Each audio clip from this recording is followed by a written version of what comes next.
If tomorrow all the things were gone, I'd work for all my life, and I had to start again with just my children and my wife. I thank my lucky stars to be living here today, 'cause the flag still stands for freedom, and they can't take that away.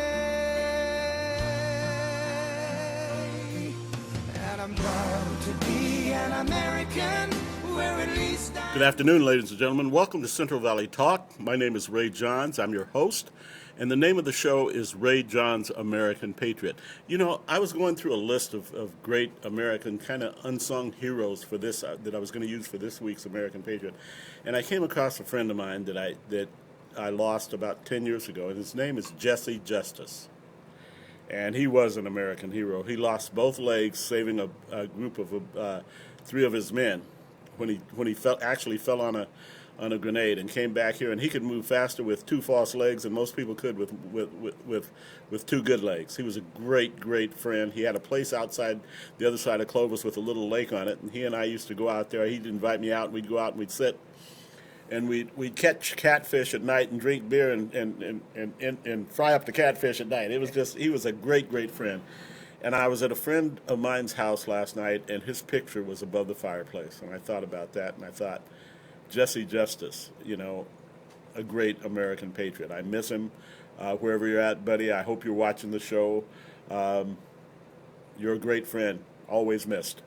And another friend here with me, Gary. How you doing, buddy? I'm doing all right, Ray. Yeah. I got to tell you, you sent me a email called Prediction. And I remember last year you were saying that the black registered voter was about 18% for Trump. Yeah. And you said it would be at 35, and I think your email said that you said it's at 31 now, is it? Yeah, I said that I thought that by the time Trump ran again, which is still a couple years. Yeah, it's going to be higher than that. Well, you know, there's people that argue with those statistics, and I don't blame them. You know, the polls are so. Mm-hmm. But here's the thing you want to keep in mind, though. The most accurate poll, as it all turned out during the election of Donald Trump, mm-hmm. and they had a ton of them, Ray. We had them all over the place, you know that. Yeah. Okay, the most accurate one turned out to be the Rasmussen poll. I heard that. I just heard that the other day. Well, let me just run us about forward. That. So that's the one I used in that. Oh, okay. 31%. Oh, okay. That should be pretty accurate then. Good. So I think it's as good as any. Yeah. And it's all over the board as far as polls. But you know, the thing that is, I obviously don't. Well, obviously, I just don't get out like, you know, to really know. But I just go by what I'm feeling and seeing, sure. and it's remarkable the number of all the way across ages and backgrounds and everything else of the people that are walking away. Oh yeah. You know, and obviously. Well, we talked about that weeks ago. Right. And people were starting to realize. Well, some of the blacks that walked away, I mean, Ray, you wouldn't think they'd be walking away at all from anything. Mm-hmm. But it surprises me. I mean, I seen a gal on the other day, she had ring in her nose, and you know, I figured, man, she must be some way out. And she was on there, and she said why she walked away. Oh, wow, that's interesting. So in other words, you're getting people that you don't even think would walk away or even think interested. Mm-hmm. But they are. That's the difference, yeah. That's the point I was making, is that there's a lot of people that were not in the past. The overall population is a little less naive than it was at one time. Let's face it. Mm-hmm. And that's because of the internet, of course. Yeah, sure. Because all we had before was fake news, and that's all we got. Yeah. So now we get to get a little bit different, mm-hmm. and we start thinking different. Yeah, people start thinking differently. Different thinking crowd. Right. Absolutely. I was just talking to some people about that the other day. Were you? Changes, yeah. I just wonder if there was an internet back in the time of these world wars, if there would have been a world war. You said that once before, and it's an interesting question. And then you have to ask the next question along with it. If Trump was president back then, would there have been a World War II or a World War I or a Korean War or a Vietnam War and so forth? You know, I've said it more than once, and I'll say it again. You know, I may not be around to see this, but one of these days there's going to be peace in the Mideast. And it all started with Donald Trump. I mean, look at Saudi Arabia and Jordan and all those countries. You know, it's just amazing what he's done. I think they ought to give the man the Nobel Peace Prize. Well, I mean, I do too, except they've cheapened it by giving it to who they have, so I don't care one way or another. Yeah. They give it away Yeah. to people that I think should not have had it, so Yeah. that automatically made it not as valuable Yeah. anymore. Yeah. But anyway, on that, well, you got people becoming more aware. It's all about awareness, you know, and little by little, we're talking about the Mideast now. Well, those people, you know, these people are being born every day, and all of a sudden they get exposed to a little more awareness of what they had before. Absolutely, and what their parents had. Yeah, than what their parents had. So they start, and that's what, like, Iran is in that. Those people, those younger people are in uprise all the time, you know, because of what they're getting. And you can't hold that back. But I want to explain something that makes it a little easier to understand about would there have been a war had Trump been president. Okay, now just look at the example in the last year and a half that he's done in terms of few hot spots where there could have been a war. ISIS being one. And ISIS being one. And it could have exploded with the whole Mideast there, you see, like in Iraq did. Okay, and let's use an example, North Korea, which that was a spot. We could, you know, people were sitting there, they'd argue with it, there's going to be nuclear bombs thrown, okay, but that wasn't. So let me tell you what, it makes it simple when I say this, what Trump does different than anyone else, and that is, and I'm going to simplify it, and that is, Ray, who takes the bullets in all the wars we know of? Who takes the arrows of all the wars we know? It's always the people, the soldiers. Sure. And those soldiers were what? They're people walking down the street at one time. Who never takes a bullet, who never takes an arrow is the leader. Sure. Okay? Well, Trump changes that entirely. And he makes the leader take the bullets and the leader take the arrows. And how does he do that? By economic sanctions to the point that if they don't change, they're going to have their people kicking them out of office and in some cases killing them. So it's pretty simple. What Trump did, he changed the pain. He changed the pain from the streets of, in our case, the streets of America, and he changed that emphasis of pain, of which pain up and down that you get a son killed in the war, you get a brother killed, you know, he takes that pain away and puts the pain on the leader of that particular country. And that's how he's done it. And so there is no war. That's interesting. That's real interesting. Because they're the ones that, they know it. Yeah. They know they're going to feel the pain with Trump. And it gets a little bit different attitude Oh, absolutely. in a hurry. That's one of the problems from their standpoint. Right. Yeah. That becomes their problem, in fact. And so that's how he's going little by little and making war obsolete, I guess, in a sense, which could happen all the way across the Mideast. Should could. I see that happening. I do. I really do. I see. Yeah, that he uses economics, which is the thing, you know. And boy, it's worked so far. It's worked fabulous, and he's applying it. Well, his big test right now is he's applying it to Iran, you know. And why would he not win that down the road? He will. Well, of course he will. And you notice how he always says, and he said the same thing about Korea. He says, I love the Korean people. You know, I love the Iranian people. They're great people. Yeah. You notice how he always defends the people. Yeah, he does. He always does. Always That's does. right. Of any country. Yeah. There's nothing wrong with the people. It's the leaders. That's right. And so what does he do? He gets you to saying, you know, at one time, I remember as a kid, you know, Japanese, oh man, you hated all Japs. You were taught that. Well, there's nothing wrong with those people. Yeah. But see how that works? Sure. So what Trump does is, hey, the Chinese people are wonderful people.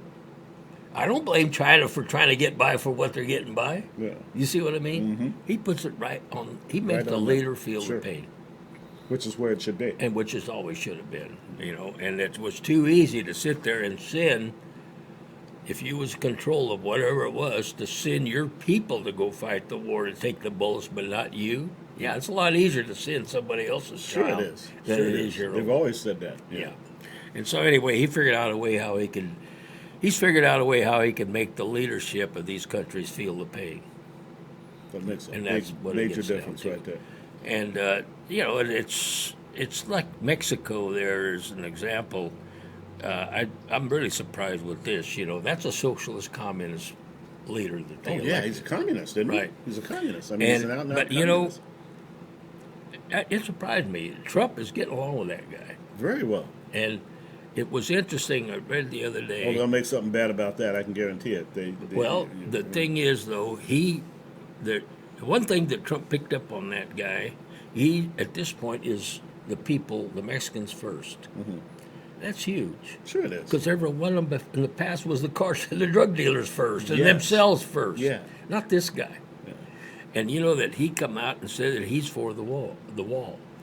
And you're going to ask, well, why would he be for the wall? Well, he's for the wall because that is the one way he wants to stop the drug cartels. Sure. And he says if he could stop that money coming back into his country because of drugs goes to those cartels, he could dry up them economically. Yeah. That's a major thing. Well, man, think because about that. They control the country. Well, they control the country, and he wants to clean it up. Now, whether he gets it done, I think he is going to get it done. And I notice in the negotiation they're doing right now, what they haven't finalized agreement because it is complex. But like Trump said, he said it's got to be good for Mexico, and it's got to be good for us. Otherwise, there's no agreement. Yeah. So there is a lot of progress going on right now behind the scenes in terms of relations down the road with Mexico and the U.S. that's going to do what? It's not only going to benefit the United States. It's going to benefit Mexico. But it's going to benefit That's Mexico. a plus. That's a real plus. That's a huge plus. And okay, what's the biggest thing that's over the top of that Mexican leader's head right now? Probably the number one. Oh, it is. The number one thing over his head right now is the drug cartel, and he wants to get rid of it. And he knows he needs a wall to get rid of it. Yeah. So that's why I say now he's probably not going to come out and say I'm for the wall, but he's for the wall. Yeah. Anyway, I just hope he doesn't, they're so dangerous, the cartel. well, I hope they don't bump him off like they have everybody else. Yeah, they have. There's not and he can. Well, and it's not just the Mexican cartel that benefits from that. We've got plenty of congressmen and people in our own country that are benefiting through bribes and everything else. People with the can say drugs. what they want to, but it's like you said about that $500 billion in cash money on pallets. You tell me somebody didn't benefit from that. Oh, there's a lot of people that in our own government $500 billion in cash. Yeah, we got people in our own government and that benefit from the drug deals right now. Believe me, and that has that's been ingrained for a lot of years now. I came across something interesting. I just didn't have the time. I wanted to talk to you about it, and it's a drug alliance. I can't think of the name. There's 64,000 strong of doctors and medical practitioners and that type of thing, and they think they've come up with some cures for cancer. They think the pharmaceutical companies and the insurance companies have known about cures long ago. Well, I believe that. I think so for certain things like that, and I'll use a personal example that I could point out because I've seen it firsthand. Okay. Oh, good. This will be good. Great, Gary. There's this gal I met down in San Diego, and she was working, or she works for a doctor who is at the University of San Diego, and anyway. His whole thing was a cure for Alzheimer's disease. Okay, now think about that, and I guess the same whatever it is that cures Alzheimer's also cures Down's disease. Oh wow, okay. And she sent me a tape and so forth, and this guy goes all over the world. This doctor, I forget his name, doesn't matter. You'd forget it too. Sure. And so anyway, this guy explains all this, right? And and they were working on that. This has gone back some years, about maybe 6 years ago, okay? 6-7 years ago. And anyway, she was working like 12 hours a day, 6 days, sometimes 7 days a week on this project, okay? And the statement was and this has gone back that far, and the statement was, in 5 years, we'll have a cure for Alzheimer and Down disease. So think about that. Within 5 years, you're getting back to that. Yeah. Now think about this, Ray. All of a sudden, time flies, of course, and I hadn't heard from him or her or seen whatever else was going on, And I said, I wrote her an email. I said, before I forget, how are you guys coming along with that Alzheimer cure? Obviously, before I forget.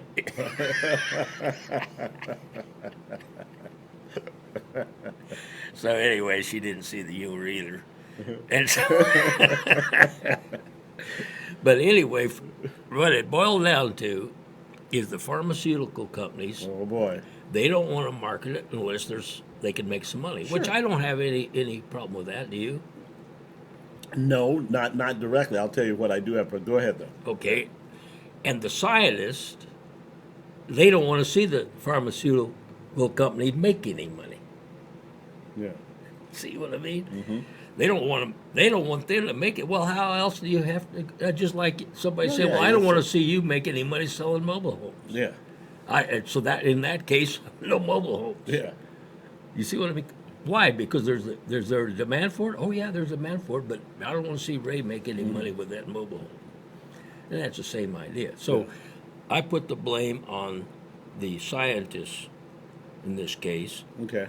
And I put the blame on the pharmaceutical. Now, wait a minute. This is all before Trump. I'm sure things would change. Oh yeah. All right? And they probably are changing. Yeah. But there was another reason why this drug wasn't available for us to this day.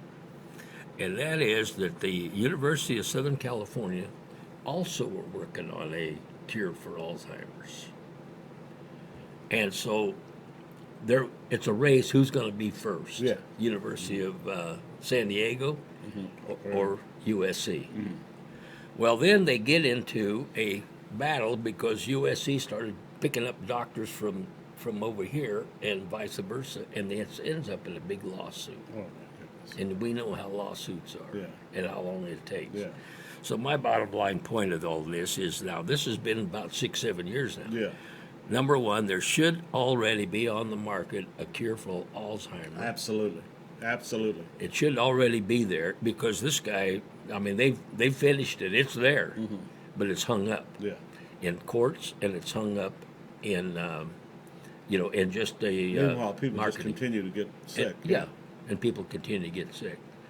Okay, now, I think what you were getting at, when they have some, it shouldn't matter who makes money, who doesn't, or anything else. I think that's what you're getting exactly, at. yeah. And so, unfortunately, there's a lot of evil in this country. Sure People, there is. but how in the world can you sit there This if you had the power, and say you was the one that had the power to say, okay, put this on the market, and you keep it off the market because these two guys are fighting or something? And what's worse is they tell me that the pharmaceutical companies are probably poised to be the first companies to actually make $1 trillion doing something. They're so wealthy, and they 70% of their wealth comes from cancer-related drugs. It's amazing. Well, I just watched yesterday. He had a cabinet meeting, and they had the various ones. I tell you, he's got people in there that are going to. I believe solve that, and that's good. That there's something should be done, right? And like this thing I'm talking about, that Alzheimer thing. Yeah. The only reason I know about it because I happen to know somebody that was actually doing the work on it. Yeah. And then they gave me the information. But why isn't that information all over? I mean, why don't it come out on headlines? There is a cure for Alzheimer's. Yeah. That should be in every newspaper, not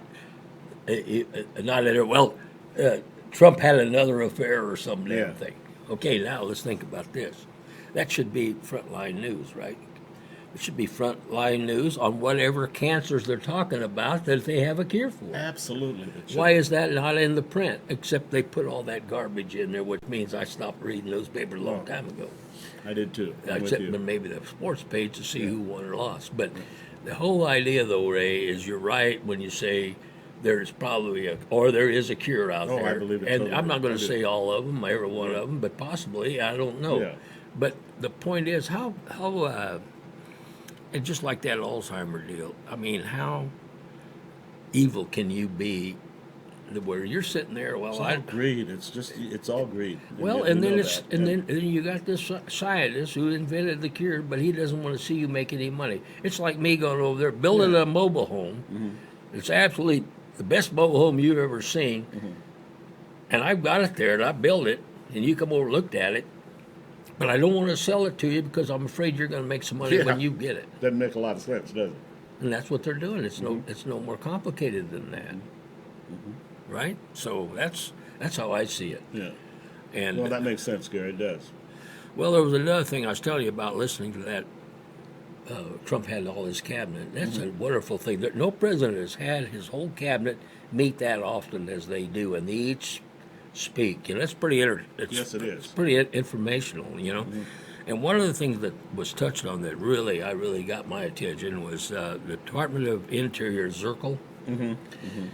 He put the nail right on the head as what's causing these catastrophic forest fires.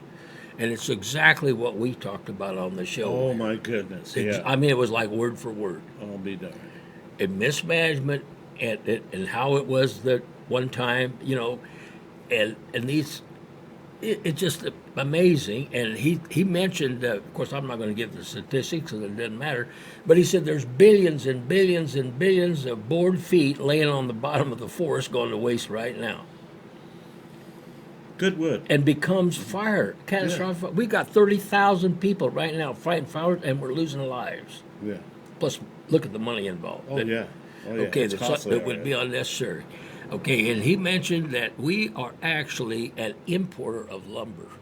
We should be an exporter of lumber. Absolutely. we Now should. think about this: how it affects the everyday American.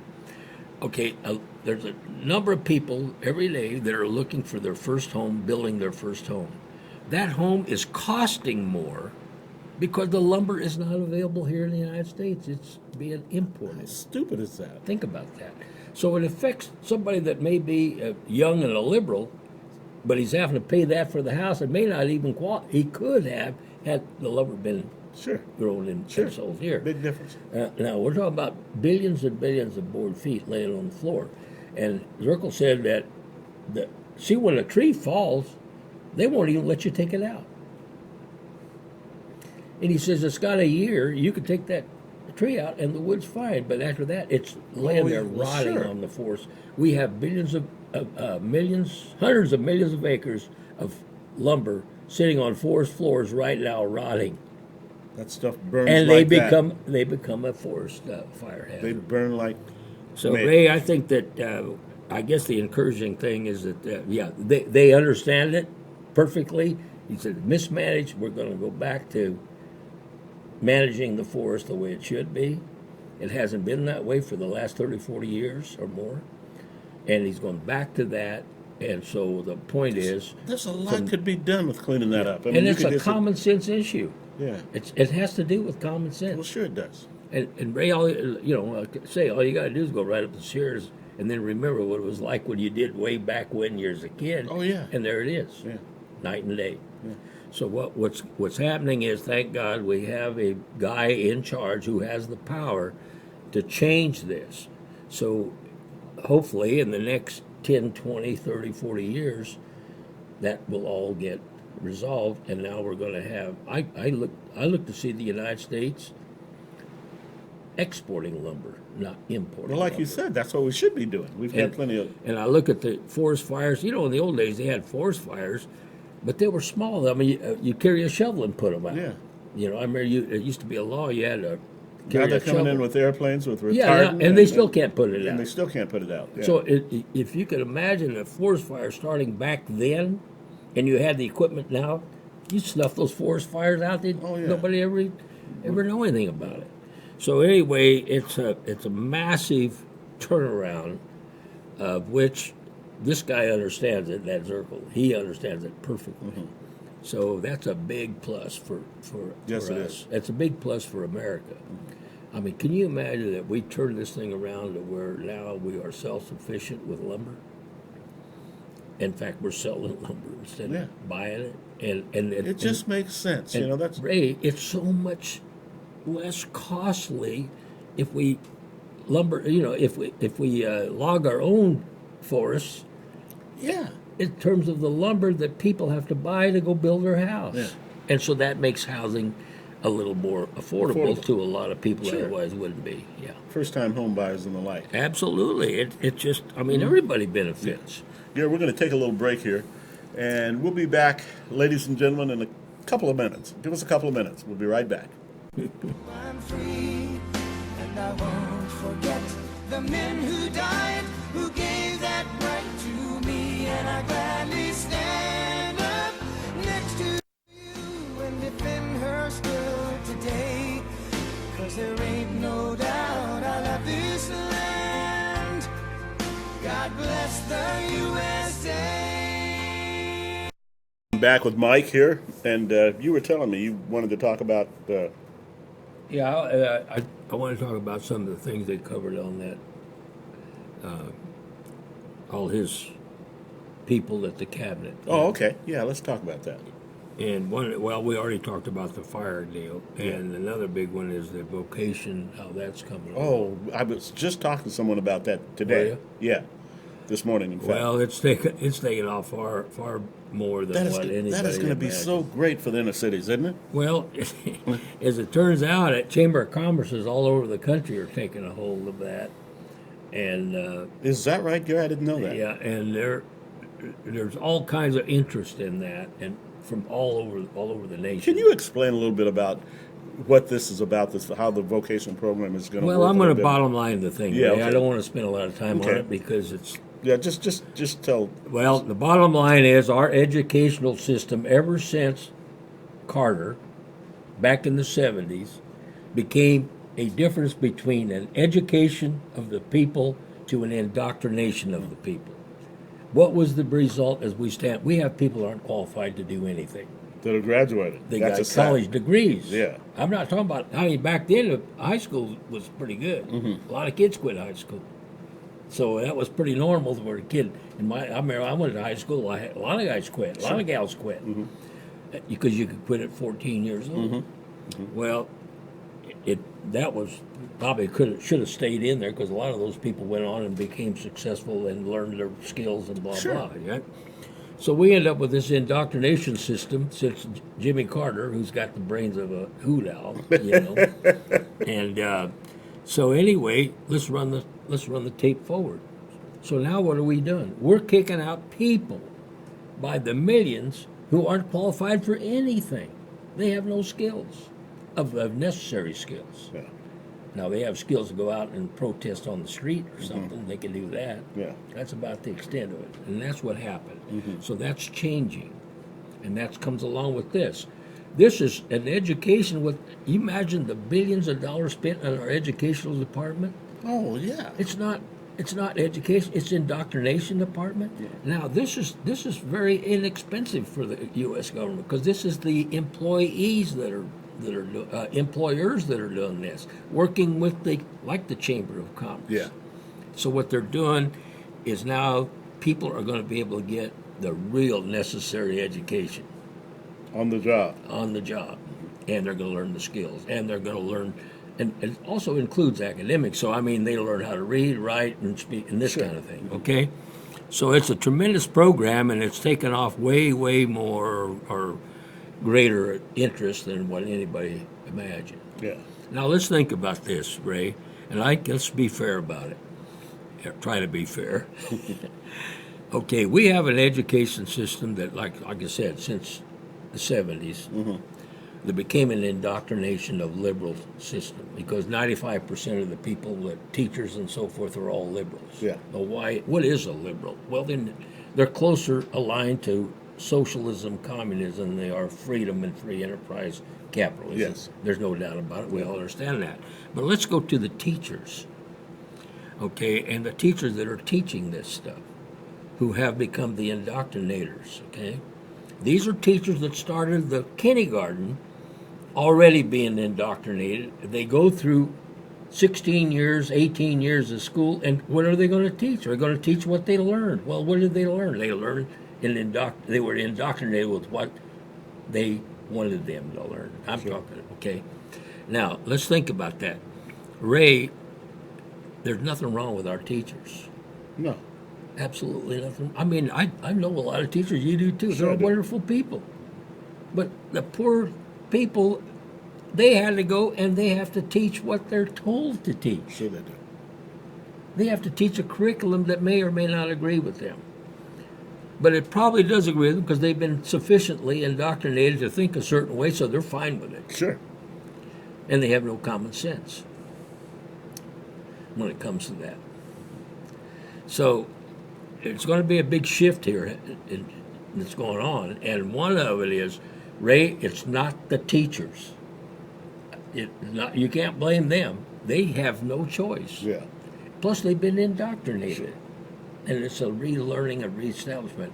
I'm going to give you an example. You know, I've talked about common sense with liberals. They don't have it, right? There's a couple good examples just recently. One of them was this, I just read about it yesterday. There was this couple, high IQ, highly educated, and I don't know if they were teachers, professors, or what.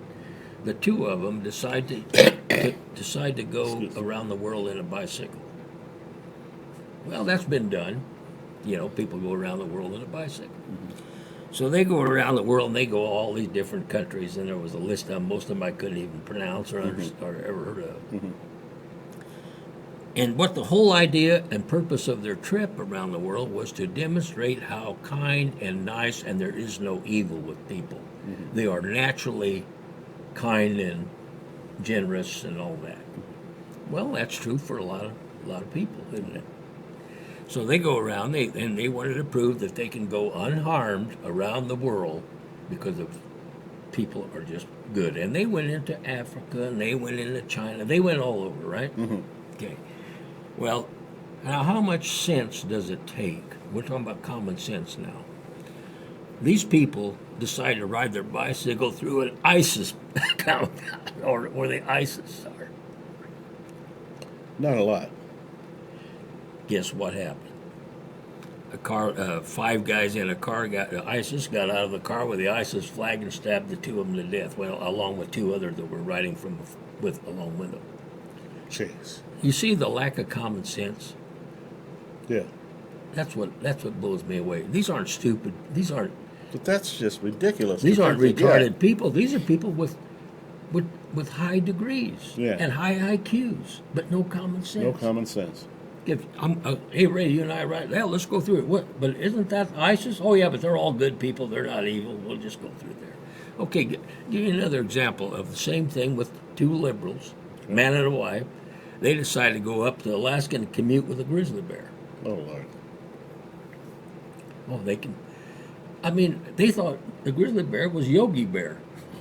You know, they see these cartoons, right? You got to be kidding. I'm not kidding. It got a video, and anyway, these people go up and they're going to commute with this grizzly bear. Well, that grizzly bear did what all grizzly bears do. They ate them.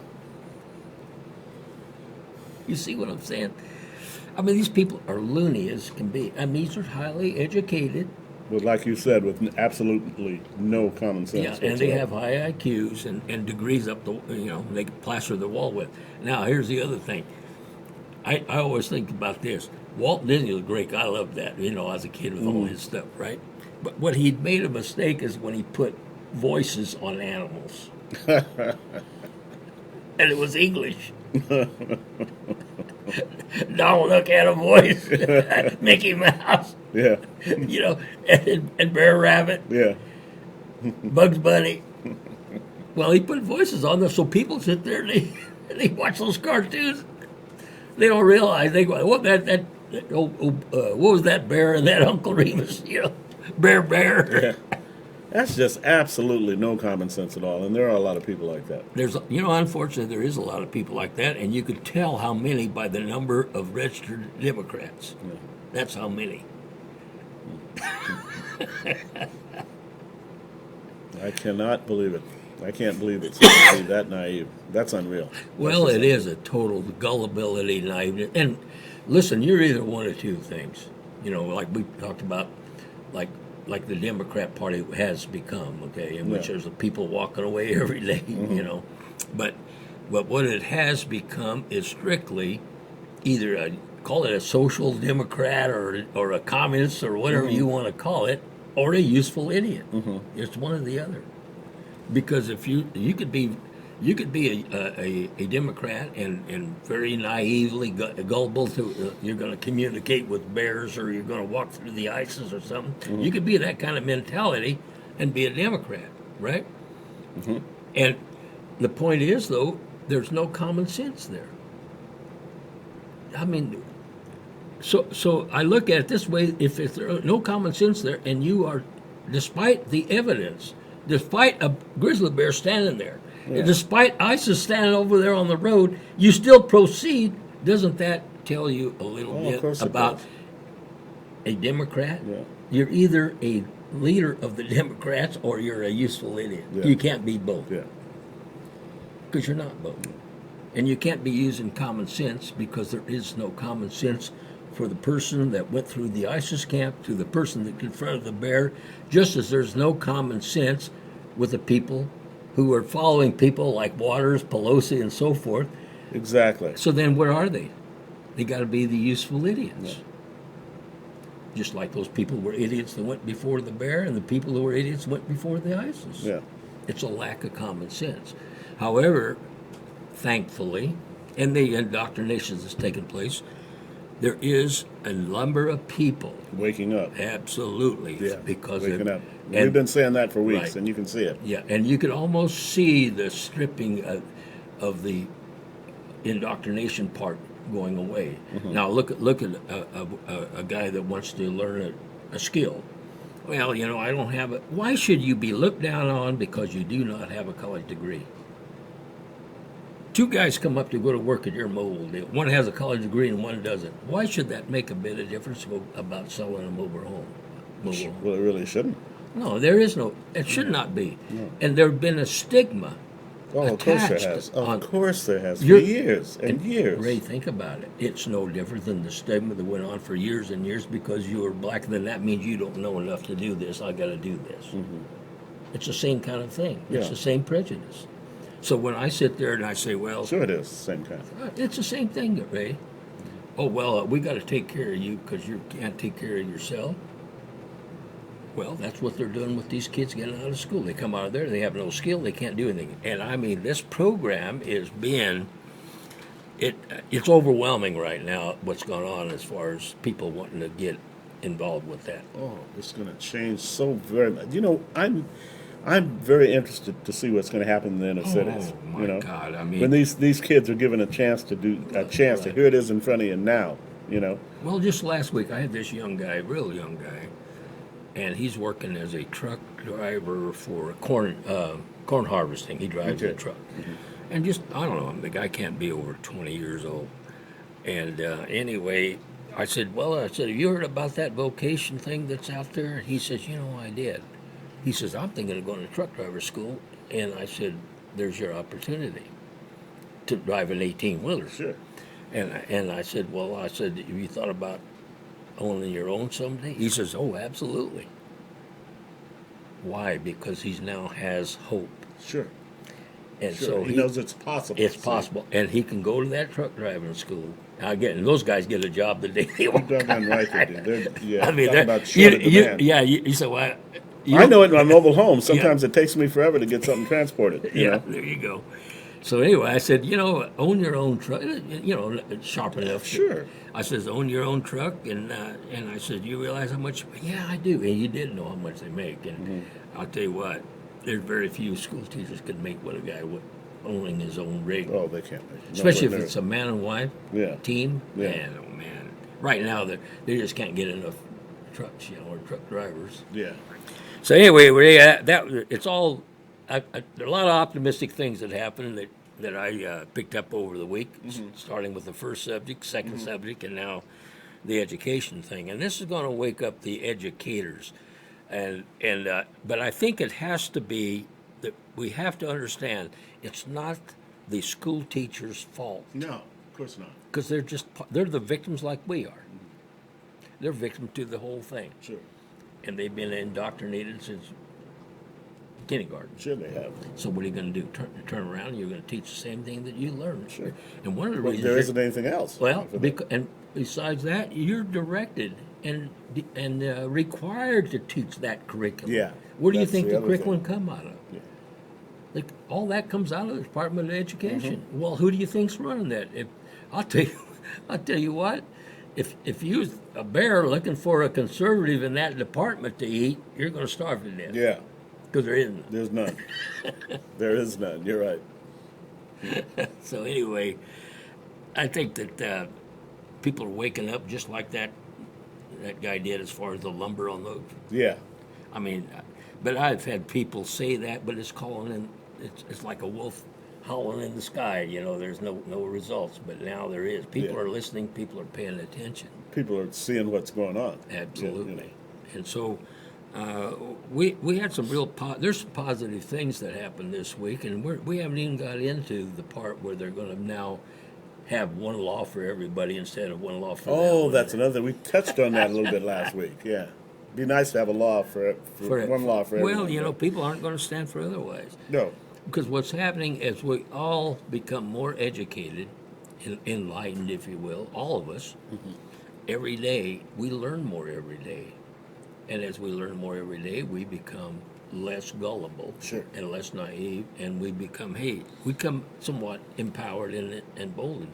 It was interesting, a statistic, though, is that I think Trump won by, was it 63 million? Something like that. Yeah. Something like that. Yeah. And they figured today it'd be 73 million. Yeah. And then if he gets this through, when the guy went on, how many people would vote? Mm-hmm. And for Trump, there's no stopping him. You know. No. The only thing about Trump, though, I think he hires some wrong people.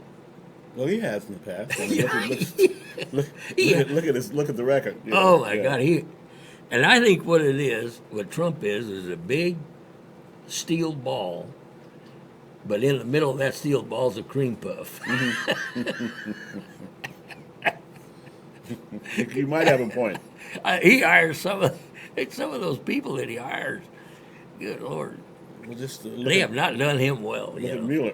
Oh my God, Mueller is the big one that comes to mind to me. right? Yeah. And I don't know. And then he's. No, like look what he did with that gal now that's trying to write a book or write. Oh yeah, yeah. What's her name? Black gal. Yeah. Yeah. Amorosa or something Amorosa, like that. Amorosa, yeah. I get a kick out of that, though. The press makes a big deal about that. You know that she is irrelevant as a snowplow in the Sahara Desert. You know, what's that guy's name that he's a black and he's an assistant to Pence, I think. And he's probably the most prominent black in the White House right now. Oh, that you don't mean Carson or No, Dr. Carson. not Ben Carson. God, but he's got a weird name. I can't think of it. I've been reading about him lately, and boy, he discredited almost everything she said. Well, you know, she worked in the Clinton White House back then, and they couldn't stand her. That whole staff couldn't. And they kicked her out back then. Yeah. That's the Clinton White House. Yeah, And they couldn't stand her. And then, of course, Trump, out of the goodness of his heart, that's that cream puff in there. Sure. He hires her. Well, she right away was a troublemaker. she was a disaster from Yeah. the very beginning. And she's in deep trouble. Her days are numbered in terms of her ever being anything worth a darn. Yeah. You know? So anyway, Wasn't she a reality star or something like that? well, she was in that Apprentice, and they got 2 or 3 times. I think she got fired or something. But I remember when she came on begging old Trump for a job, you know, and he felt sorry for her. And he told him, said, "You guys see if you can." You know, they did. They just couldn't. I mean, she's terrible. Yeah. I guess she is 10 times worse than what we even know about. But the point is, He was trying to do her a favor. well, of which course is, he was. You know. I mean, what else? Why else would he do Yeah. it? But here's the thing: she worked for the Clinton house and couldn't get along there. What does that tell you? They fired her in the Clinton White House way back when. No, she's a loser. But you see, that's how the press uses her to get the attention. Well, sure they do. Well, listen, while they're doing that, like I said, she's as relevant as a snowplow in the Sahara Desert, you know. while she's doing that, Trump goes over here and he gets all this done. And Oh yeah, absolutely. Just like he's always done. Yeah.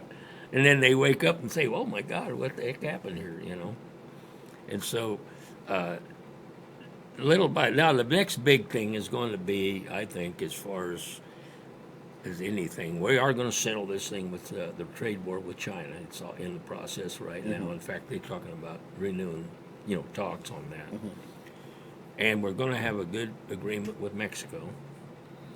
And so I think the next big thing is going to be what is really on everybody's mind pretty much. And I think that's strictly a strategic when the timing is right. And that is we're going to come down on these people who are traitors or treasonous and seditionists against the American people all these years. Good. And there will be a one law, not two laws. Yeah. And that's going to be interesting, Ray, and it's going to really hit a lot of people. Of course, we don't know any of them, care less. They're all bureaucrats. Yeah. So as far as I'm concerned, I care less about them people, Yeah. But what it does, though, by eliminating as much corruption that's in our government all over in all departments and everything, it does make it better. Obviously, it makes it better for you and I. Sure it does. For the citizens of the country. And this is important. So that's going to be the next big deal is going to be when they come down on the people who have not been serving us well, in fact, not serving us at all for themselves. Yeah. And that touches congressmen. Yeah. It touches the head of departments all over the country, guys like Miller as an example, and that have been influenced, and that touches Congress, the Senate, and the deep state, and that's where we're at, Ray. And I think that that's our next big hurdle. And after that, then I think that we can get into the. Can you see the country really taking off after that? After this happens, I can't. God, I can't see how it can take off any more than it is already. Yeah. But I obviously, because look at the little things that start to happen. Sure. That are positive. Yeah. Well, for one thing, I think it's huge is the fact that you got people now becoming employed because they're now skilled enough to do so. You got to get this through your head. Our education system since 1974 has totally failed the American people. It's failed America. It's been a sham with this college, thinking you got to go to college. Worse. It's getting worse. I mean, it's Ray, there's eighth graders back in the 30s that knew more than a college graduate today. There's something wrong with that. Sure, there is. In fact, back in the 30s, those people were looking for jobs, and they had the skills. Yeah. They don't have it. And there's no common sense with those people. Why? Because that's been drummed out of them. Yeah. So, it's got to be a big plus. And it's going to give a lot of hope to a lot of people. And you mentioned earlier the inner cities. Yeah. Well, you got some waste there. Let's face it, it'll never straighten out. A guy's a druggie, a drug dealer, whatever. Yeah. But there's a percentage of those people that they never had the opportunity for. They're on the borderline. Then all of a sudden, boom, man, they're in a program. That's right.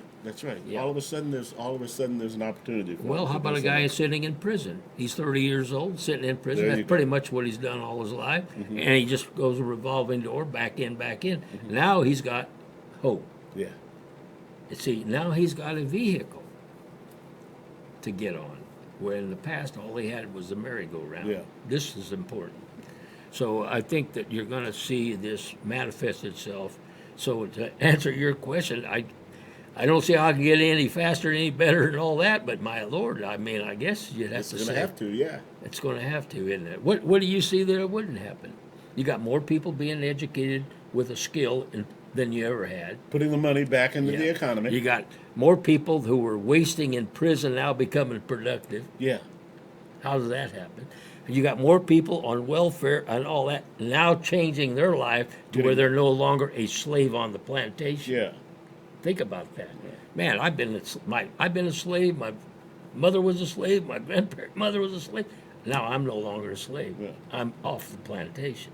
Why? Because I have an opportunity that wasn't there. I'm no longer caught in that conundrum. I'm no longer in that. And I Yeah. always get back to that lady you mentioned.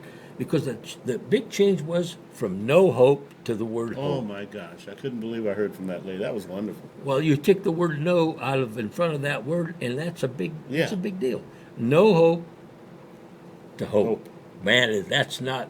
Yeah. I mean, that's a big swing in attitude and in frame of mind. Sure it is.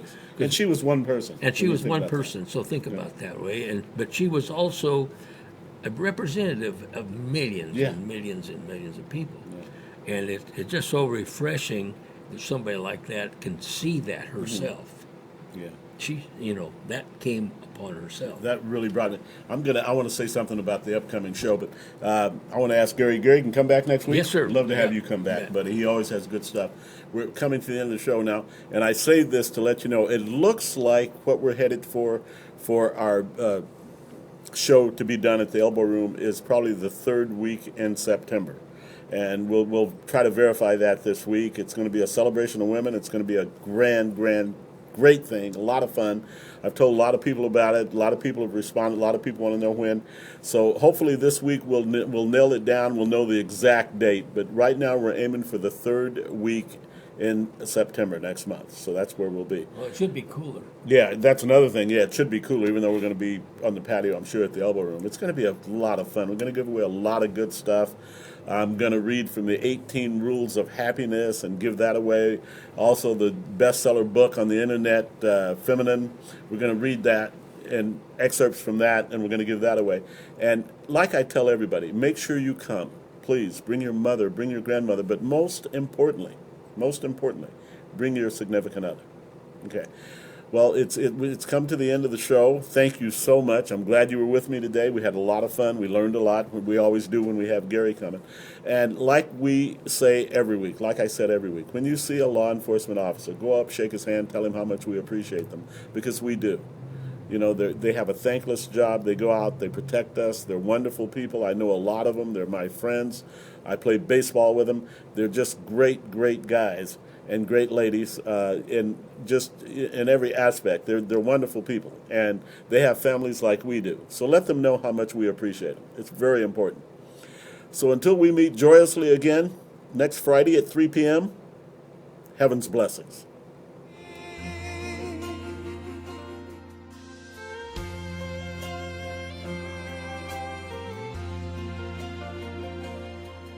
From the lakes of Minnesota to the hills of Tennessee, CentralValleyTalk.com. Ladies and gentlemen, our national anthem.